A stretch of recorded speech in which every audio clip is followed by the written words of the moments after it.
ஹைதராபாத்தை தலைநகராக கொண்டுள்ள கல்ரியூட் என்னும் ஐடி நிறுவனம் தனது இரண்டாவது கிளையை கோவை சரவணம்பட்டி பகுதியில் உள்ள கேசிடி டெக் பார்க் பகுதியில் இன்று துவங்கியது.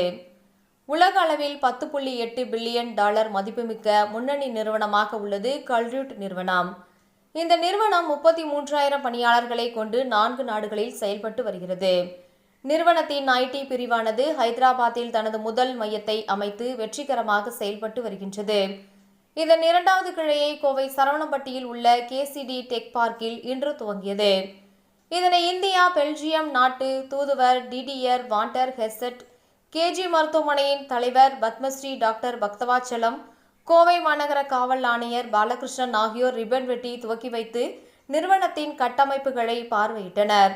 இதனைத் தொடர்ந்து நடைபெற்ற நிகழ்ச்சியில் பேசிய இந்த நிறுவனத்தின் தலைமை செயல் அதிகாரி பீட்டர் வான் பெலிகான் மாணவர்கள் மத்தியில் கூறியதாவது: ஐடி துறையில் புதிய திட்டங்கள், யுக்திகளை டிஜிட்டல் மயமாக்கி மாற்றத்தை ஏற்படுத்தி பல்வேறு தொழில் முனை கலாச்சாரங்களை மேம்படுத்தி உள்ளதாகவும், குறிப்பாக இன்ஜினியரிங் தொழில் மையம், கல்வி சூழல் போன்றவற்றிற்கு முதலீடு செய்ய யுக்திகளை கையாளுவதே இம்மையத்தின் நோக்கம் என்றார்.